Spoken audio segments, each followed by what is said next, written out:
Jadi rumusnya Allah sama dengan Cinta. cinta. Allah sama dengan cinta. Cinta. Itulah dalemannya Mbak Dev. Sejatinya kamu, sejatinya Pak Wiryo, dan kita semua. Tapi nggak cukup cuma keren. Nggak cukup gitu sayang. Dia berisi apa?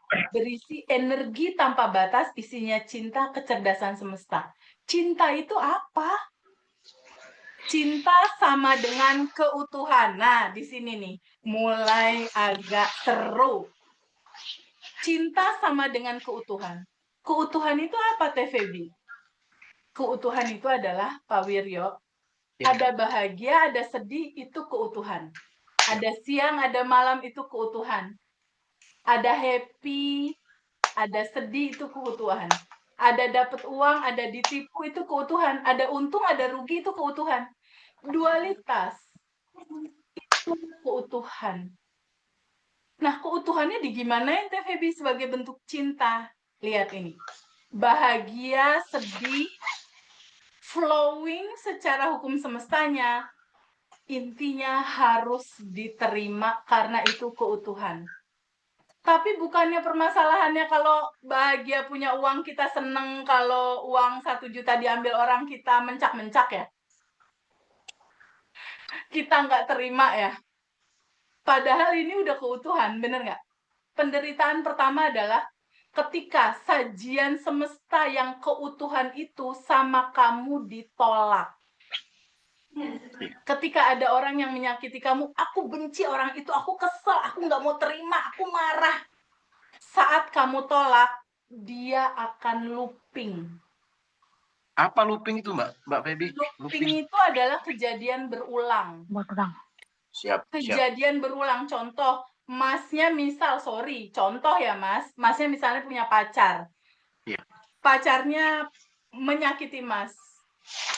Ada rasa kesel, marah, dan lain-lain. Berikutnya looping lagi 2 tahun kemudian punya pacar, begitu lagi. Atau contohnya ada satu teman punya hutang atau uangnya dibawa kabur 1 juta. Looping. Berikutnya dibawa kabur 10 juta. Looping lagi. Kejadian berulang. Atau ada salah satu temanku peserta private Zoom-nya aku, itu sama suami pertama dia terjadi KDART. Akhirnya dia cerai, menikah lagi suami kedua, KDART lagi. Cerai lagi, suami ketiga, KDART lagi. Karena apa? Dia tidak pernah menyelesaikan bagasi emosi dari awalnya yang tadi jadi limitasi itu. Ketika segala sesuatu itu belum diterima, belum diketahui dan belum dirasakan, dikenali bahwa ini adalah wujud dari cinta yang disebut keutuhan, dia akan terus looping ke dalam kehidupan kita. Kenapa? Karena cinta itu sifatnya itu dasarnya dia flowing atau mengalir. Harusnya semua sajian semesta, baik itu bahagia, sedih, bahagia diterima, sedih diterima. Dapat uang diterima, rugi ya diterima sebagai sebuah keutuhan. Anggap kayak pakai timbel lah Mbak Devi. Kalau Mbak Devi beli pakai timbel kan ada nasi, ada ayam, ada sambal. Ada sayur asin juga yang asam-asam. Diterima sebagai satu paket kehidupan. Nah, maunya semesta itu seperti itu. Karena apa? Bukannya daleman kamunya itu adalah cinta ya? Kamu yang sejati kan cinta murni tanpa batas, energi tanpa batas itu.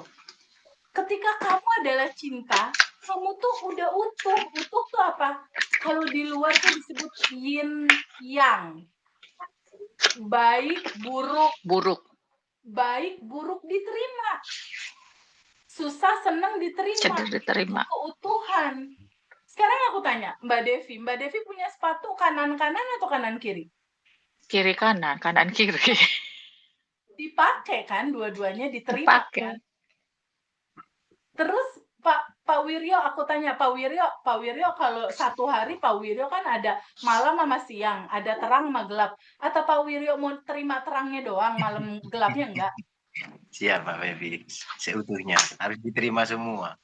Yes, Itulah rahasianya kalau tadi Pak Wiryo pengen punya pertanyaan. Iya. Rahasia dari segala rahasia adalah penerimaan. Berarti kan Menerima. makomnya ikhlas berarti Mbak Febi. Ikhlas, betul. Ikhlas, berserah, totally surrender adalah materi kita. Iya. Percayakan sama semesta. Tapi kalau tiba-tiba total kan bingung, harus ngerti dulu ini. Iya. Bener nggak? Kalau udah ngerti ini ada ringan. Orang aku udah yang tanpa batas, mau nggak total gimana, udah yang tanpa batas kok. Nah, kita lihat lagi di sini. Ini harus agak dalam nih, ngobrolin tentang ini. Intinya adalah penerimaan dan flowing. Kan Pak Wiryo itu dan Mbak Devi kan udah cinta ya. Maksudnya udah isinya tuh cinta keutuhan. Keutuhan itu adalah dualitas bahagia. Punya uang, nggak punya uang, atau uang diambil orang. Ini udah keutuhan. Kita lihatnya sebagai sebuah keutuhan. Sekarang kita lihat, ketika kita dapat kebahagiaan, happy.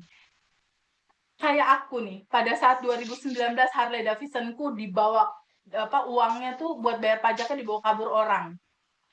Kebayang nggak kalau seandainya itu nggak terjadi? Ternyata dilihat dari kacamata sekarang nih, si motor nyangkut saat 2019 itu, bukankah itu isinya juga cinta ya? Buktinya materi ini tuh lahir dari si Harley Davidson itu. Iya. Materi ini terus di copy paste sama Pak Wiryo jadi manifest. Bukankah itu juga sebuah kebaikan ya? Betul.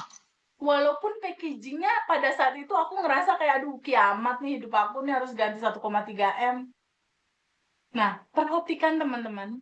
Jika teman-teman saat ini berada di dalam titik yang nggak nyaman, atau titik terendah kah, atau dalam kesedihan kah, atau dalam kondisi apapun yang nggak enak, kalau kita ngelihat cuma dari kacamata pikiran, seperti aku 2019, sebel, marah, kesel. Tapi gimana kalau kacamatanya dilihat dari sini? Dari kacamata semesta. Ternyata Harley yang nyangkut itu, dari kacamata semesta, ternyata isinya melahirkan materi ini semua buat teman-teman. Iya. Atau, bukankah masalah-masalah yang teman-teman rasakan saat ini, bukankah pada akhirnya lewat masalah itu, teman-teman ketemu kesadaran ya? Betul Mbak Febi. Ini teman-teman 180 nih hari ini, 180 orang. Bukankah lewat masalah yang teman-teman hadapi sekarang terdorong untuk ikut Zoom ini dan akhirnya ketemu yang tanpa batas ini ya? Isra Ruang Mi'raj kelimpahan Mbak ini ya? Febi. Bukankah hari ini 14 Februari 2020 2025 ini adalah kelahiran kembali. Isra Mi'raj Mbak Febi. Isra Mi'raj atau lahirnya kembali Pak Wiryo, terlahir kembali, kelahiran kedua dalam kesadaran yang indah. Kita lihat di sini bahwa kuncinya adalah di penerimaan, flowing atau mengalir, aliran lancar, berarti nggak kita sumbat. Jangan ditolak permasalahan, situasi yang nggak enak, jangan disumbat agar tidak looping. Karena gini, ketika itu kita tolak, kita sumbat, aku nggak mau ini kan diri kita sendiri. Dia itu energi energi motion atau energi yang bergerak. Ketika kita tolak, dia akan selalu mencari cara untuk datang kembali. Dia akan looping lagi di 2 tahun ke depan, looping lagi sampai ujungnya capek dan nyerah. Dan kita udah kehabisan waktu banyak ketika udah nyerah. Bahkan kesehatan mungkin udah tergerus juga. Kita kan nggak mau kan itu. Udah aja ya kita dalam kesadaran dan ruang kelimpahan di saat ini ya. Bener nggak? Jangan ditolak. Kenapa? Karena dia adalah ekspresi cinta itu sendiri. Karena dia adalah sejatinya kamu, diri kamu sendiri. Jika kamu tolak, kita menolak diri sejati kita. Itu sebabnya kenapa yang ditolak pasti looping. Agar apa? Agar kita sadar bahwa ini adalah cinta yang harus kamu sambut dan terima.